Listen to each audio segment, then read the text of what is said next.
What's up, everybody? Jason back with Campbell's Morale Music Rig Rundown, episode 30. And like I said before, we'll have every bass player within a 100-mile radius on here before long.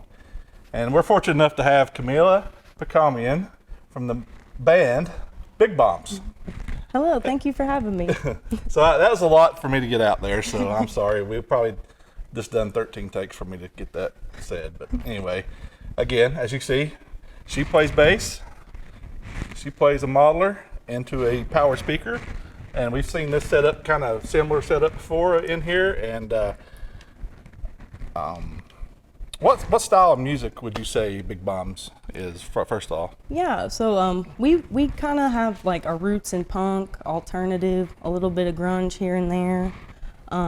We're not all over the place, but we do like take from all of our like favorite influences and stuff. But I would say like punk, alternative. Yeah, for sure. That sounds great. Starting off with, I'll just jump right into your bass guitar there and let you talk about it, and we'll even talk about the stickers we got on there. For sure. So my brother gave me this bass like a year before I even thought I was ever going to be playing in a band, live music. He gifted it to me, so it means a lot to me. So it's like my main piece I run with. It's just an Ibanez Geo. Yeah, it's got everything you need. Right pickup, left pickup, tone knob. Got some really good tones out of this thing. Yeah, just my main instrument. Yeah, and I noticed it's got the two pickup configuration with like the P style and that jazz style in the back, so you can get all those various tonal options you're talking about. And yeah, sticker right here of your band, Big Bombs. Yeah, it's Big Bomb sticker. We had a friend, Skeg, come up with that design. He's cool. He's come up with a couple different designs for our band. So that's the one. This used to say Unity, but after 2 years of rubbing right there, it doesn't really say anything. I got an Elderbug sticker. Shout out Elderbug. And it's going to be okay. That's from a local artist. I have a couple local artist stickers on there too. That's cool. Yeah.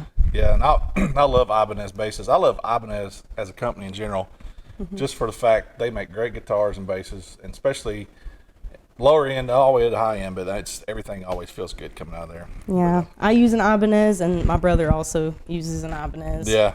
He does guitar and vocals, I'm bass and vocals, and we have Colin over here, who's our drummer. But yeah, we're Ibanez people. Yeah, for sure. Can't go wrong with that, for sure. And then I guess just straight out of that, and similar to Elderbug, was it Elderbug, Drew? Yeah. That had the Line 6 Pod Go. You've got a Line 6 Pod Go, but yours is red. Yeah, I got the limited edition red. No, it's cool. He was actually the one who convinced me to get one of these things. Before that, I was lugging around this 450 watt Ashdown cabinet. It was as tall as me. 200 watt Behringer Ultra Bass head. Oh, yeah. So it was like very heavy for me to tote around. I actually had to get like a shoulder surgery, so this was the next best option for me. Next best option, sorry about that. But yeah, it's lightweight. This thing, it's big, but it's only about 35 pounds. It makes for load-in really easy. Yeah. Yeah, and it's that powered speaker, and I use one, and Jason back there uses one when we go out and play live. He uses for keys, and I for bass for just monitoring purposes, and they work great. Yeah, I can hear myself on stage pretty good with this thing. Sometimes it's mic'd up, but most of the time I'm just ran straight through the PA. So this is mostly used for like just me hearing your personal monitor, yeah. And I think we're just running the DI out the back of it today, so getting the sounds. And do you mainly play one patch on this thing also, or do you kind of switch back and forth to things? So I've actually created 4 separate patches by scratch, but I only use 2 for like playing live, practicing for the band's music. The cool thing about this is you can like make different patches, you can name them yourself. So if you have like a certain song that you want this preset for, you could just, it's as easy as that. I have one called War, and that's my more like gritty, more like cut through the mix, distorted tone. And then I have one called Tidal Wave, which is the one I use for most of our songs. It's just got a really good, bright, low end. Like, it stays with the low end, but it's really like warm. And it fits most of our songs, but the ones I really need to cut through, I go on the War one. I got you.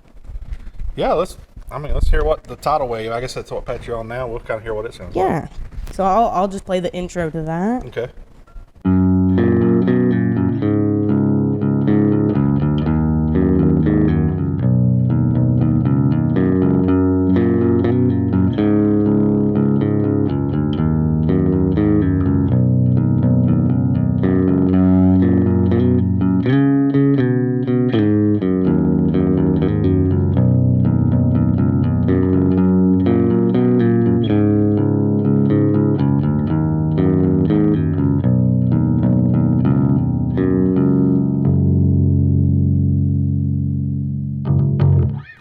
I'm quitting.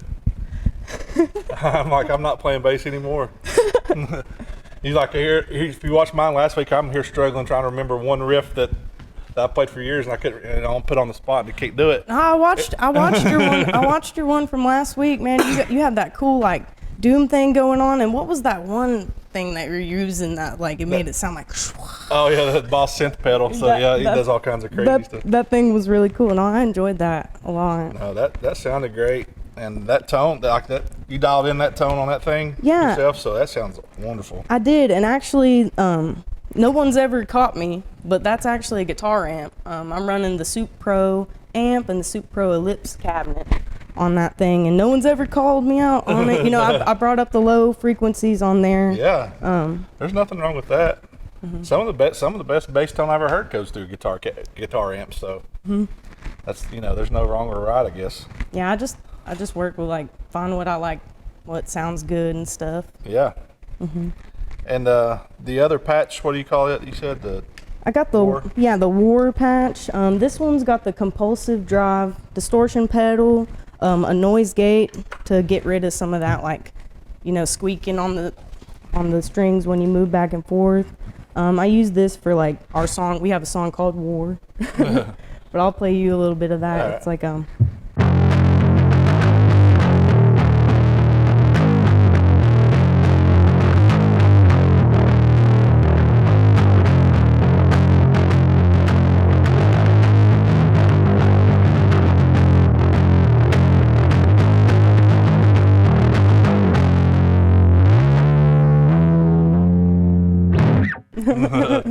No, that cut's good. I can see where you're saying that, getting that distortion but retaining the low end too. That's always the hardest thing to do on bass, I think, when you click on a distortion to keep the low end in there. But you dialed that one in good.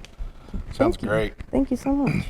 Yeah, that one's really fun. I used that one for a couple of our songs. That song War's on our previous album.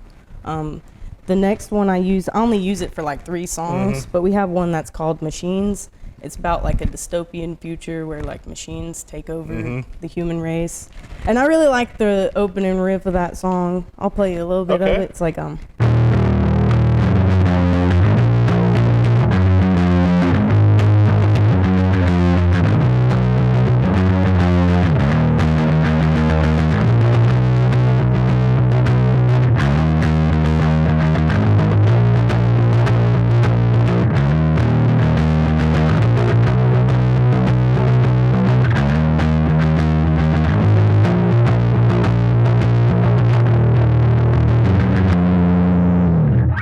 Yeah.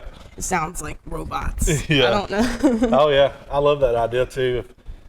I've recently wrote a song. We hadn't worked it out yet about like aliens just kind of watching down on us and maybe we're using us as an experiment or something. Maybe they're amongst us. They may be. It's hard to say.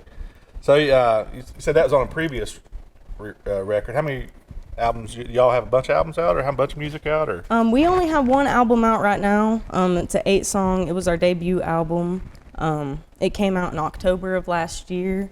We recorded it over at JC Sessions with Marcus Ledbetter. Yeah. And it Marcus. was really good, man. Like it was a solid album for a band's first album. At that point, we had only been like with our current drummer for about 6 months. So.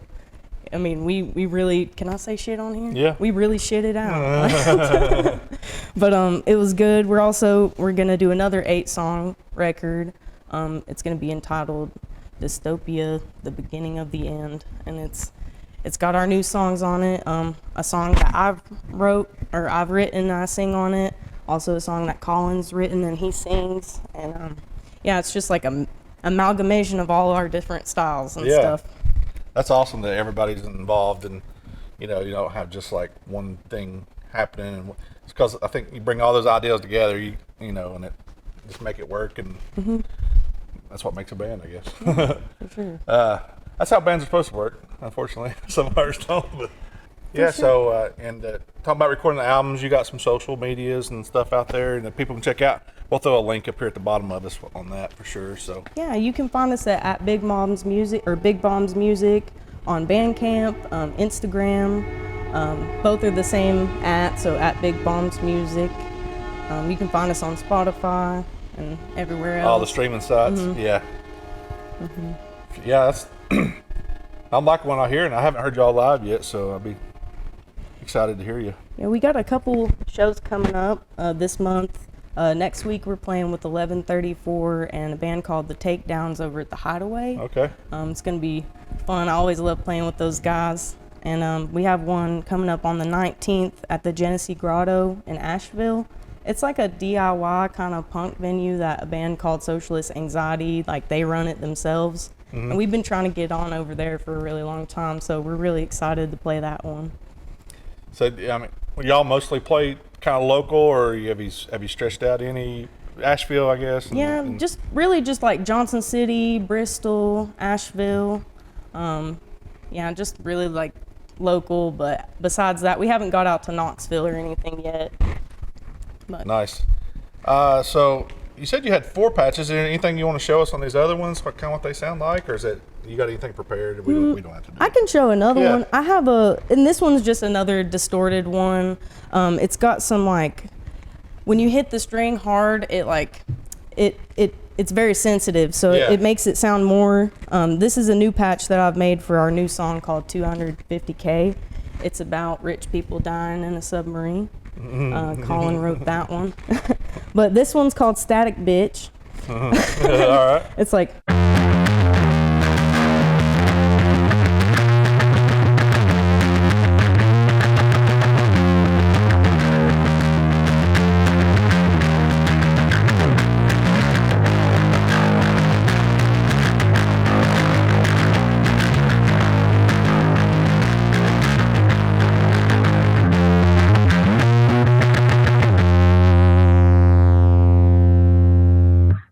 imploding. Yeah, I mean, I imagine if you're like imploding down in the sea somewhere, that's what you hear right there. Yeah, I like how you're bending that note down into that, so it's cool. I like to channel my inner Kim Gordon of Sonic Youth and those weird like bends and stuff. Yeah, I definitely can hear that for sure. That's awesome. Yeah, thank you. Yeah, as you can see, this Line 6 Pod Go, if you're looking for an easy carrying around rig, and it's got everything in it. I mean, more possibilities than you would ever need, probably. In my mind. For sure. Oh, I play guitar too, so like even if you're just like, a bedroom player, if you just like noodling around in your room and stuff, like there's so many presets on here, so many amps you can mess around with.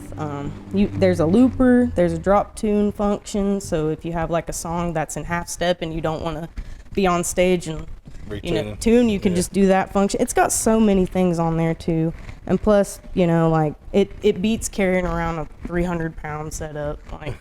For sure. I got one that I wrote. I'll put it back on the Tidal Wave one.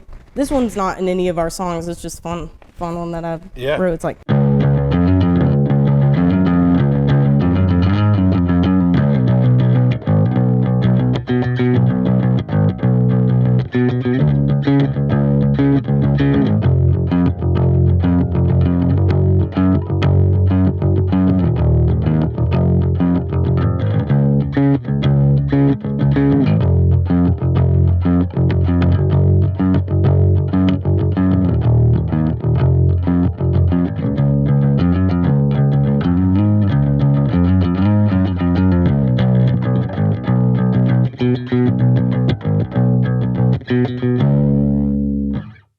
Heck yeah.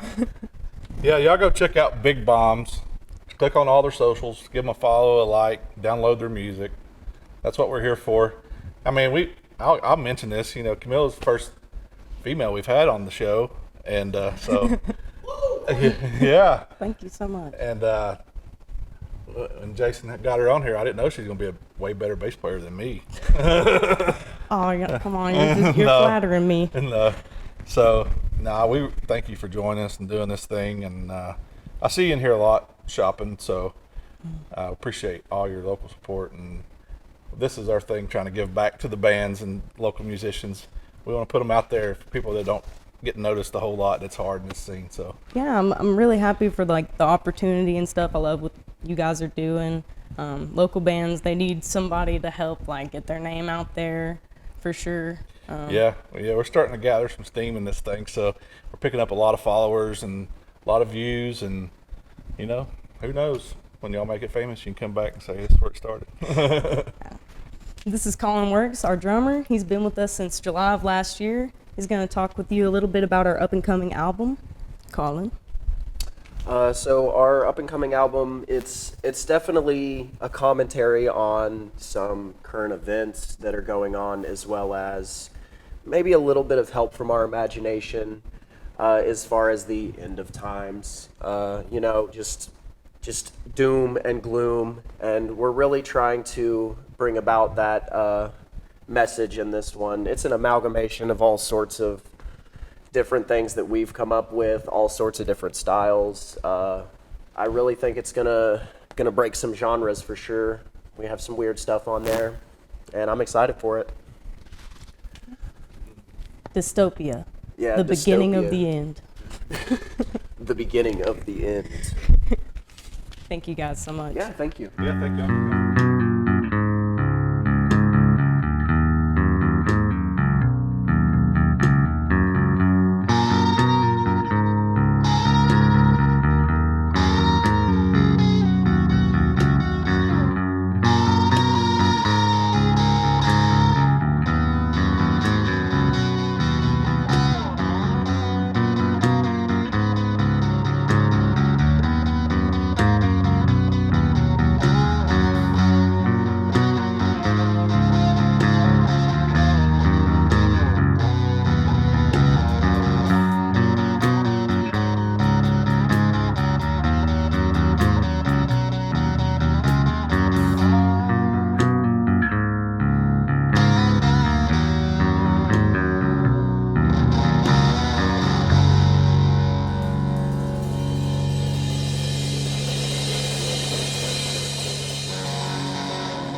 Then you hit me like a tidal wave.